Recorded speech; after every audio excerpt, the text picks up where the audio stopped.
नमस्कार दोस्तों, अनसुनी दिव्य कथाएं में आपका स्वागत है। आज हम आपको एक रोचक कहानी सुनाने जा रहे हैं। वृंदावन शहर में एक वैद्य थे जिनका मकान बहुत पुराना था। वैद्य साहब अपनी पत्नी से कहते थे कि जो भी तुम्हें चाहिए वह एक चिट्ठी में लिख दो, और फिर वे दुकान जाकर सबसे पहले वह चिट्ठी खोलते थे, सामान के भाव देखते और फिर कान्हा से दुआ करते कि सांवरे, मैं केवल तेरी इजाज़त से तुझे छोड़कर इस दुनिया में आकर बैठा हूँ। तू मेरी आज की व्यवस्था कर देगा, उसी समय यहाँ से उठ जाऊँगा। और फिर कभी सुबह 9:30 तो कभी 10 बजे वैद्य जी रोगियों की दवा देकर वापस अपने गांव चले जाते थे। एक दिन वैद्य जी ने दुकान खोली और फिर चिट्ठी खोली तो वह देखते ही रह गए। एक बार तो उनका मन भटक गया। उन्हें अपनी आंखों के सामने तारे चमकते हुए नजर आने लगे, लेकिन जल्द ही उन्होंने अपने मन पर काबू पा लिया। आटे, दाल, चावल आदि के बाद पत्नी ने लिखा था, बेटी के दहेज का सामान लाना है जी। कुछ देर सोचते रहे, फिर बाकी चीज़ों की कीमत लिखने के बाद दहेज का सामान लिखा। यह काम मेरे कान्हा का है, कान्हा ही जाने। 1-2 मरीज आए थे, उन्हें वैद्य जी दवाई दे रहे थे। तभी एक बड़ी सी कार उनकी दुकान के सामने आकर रुकी। दोनों मरीज दवाई लेकर चले गए।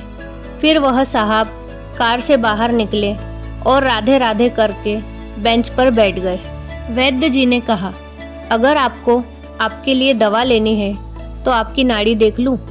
फिर उस आदमी ने कहा कि वैद्य जी, लगता है आपने मुझे पहचाना नहीं। मैं 15-16 सालों के बाद आपकी दुकान पर आया हूँ। आपको पिछली मुलाकात की बात सुनाता हूँ, तब शायद आपको पूरी बात याद आ जाएगी। वैद्य जी, मैं 5-6 सालों से इंग्लैंड में रहता हूँ और इंग्लैंड जाने से पहले मेरी शादी हो गई थी, लेकिन अब तक बच्चा नहीं हुआ। यहाँ भी इलाज किया और इंग्लैंड में भी करवाया, लेकिन शायद हमारी किस्मत में बच्चा नहीं था। फिर आपने कहा था, मेरे भाई, अपने भगवान से निराश ना हो और याद रखो, उसके खजाने में किसी चीज़ की कोई कमी नहीं है। औलाद, माल, धन दौलत, खुशी गमी और जीवन मृत्यु सब उसी के हाथ में है। किसी वैद्य के हाथ में कुछ भी नहीं है। अगर औलाद होनी है तो मेरे सांवरे के आशीर्वाद से ही होनी है। औलाद देनी है तो उसी ने देनी है। मुझे याद है, आप बातें करते जा रहे थे और साथ साथ पुड़िया भी बना रहे थे। फिर आपने मुझसे पूछा था कि तुम्हारा नाम क्या है। मैंने बताया कि मेरा नाम सतीश है। आपने एक लिफाफे पर कान्हा और दूसरे पर राधे लिखा और फिर दवाई लेने का तरीका बताया। लेकिन जब मैंने पूछा कि कितने पैसे, तो आपने कहा, बस ठीक है। मैंने जोर डाला तो आपने कहा कि आज का खाता बंद हो गया है। मैंने कहा, मुझे आपकी बात समझ नहीं आई भाई। आज के घर खर्च के लिए वैद्य ने जितनी रकम कान्हा जी से मांगी थी वह सांवरे ने इनको दे दी है। अधिक पैसे वे नहीं ले सकते। मैं बहुत हैरान और शर्मिंदा हुआ कि मेरे कितने घटिया विचार थे और यह वैद्य कितना महान व्यक्ति है। मैंने जब घर जाकर बीवी को दवा दिखाई और सारी बातें बताई तो उसके मुंह से निकला कि वह इंसान नहीं, कोई फरिश्ता है और उसकी दी हुई दवा हमारी मनोकामना जरूर पूरी करेगी। फिर उस व्यक्ति ने बताया, वैद्य जी, आज मेरे घर में 3 बच्चे हैं और हम पति पत्नी हर समय आपके लिए दुआएं करते हैं। मैं जब भी वृंदावन में छुट्टी लेकर आया, कार उधर रोकी लेकिन आपकी दुकान को बंद पाया। कल दोपहर को भी आया था लेकिन दुकान बंद थी। एक आदमी पास ही में खड़ा था। उसने कहा कि अगर आपको वैद्य जी से मिलना है तो सुबह 9 बजे अवश्य पहुंच जाए, वरना उनके मिलने की कोई गारंटी नहीं है। इसलिए आज सवेरे सवेरे ही आपके पास आया हूँ। वैद्य जी, हमारा सारा परिवार इंग्लैंड में बस चुका है। केवल एक विधवा बहन अपनी बेटी के साथ वृंदावन में रहती है। हमारी भांजी की शादी इस महीने की 21 तारीख को होनी थी। इस भांजी की शादी का सारा खर्च मैंने अपने जिम्मे लिया था। 10 दिन पहले इसी कार में उसे मैंने पानीपत अपने रिश्तेदारों के यहाँ भेजा ताकि उसे शादी के लिए जो भी चीज़ें चाहिए वह खरीद सके। उसे पानीपत जाते ही बुखार हो गया, लेकिन उसने यह बात किसी को भी नहीं बताई। वह बुखार की दवा खाती रही और बाज़ारों में फिरती रही। बाज़ार में घूमते घूमते अचानक बेहोश होकर गिर गई। उसे अस्पताल ले गए, लेकिन वह बेचारी इस दुनिया से चली गई।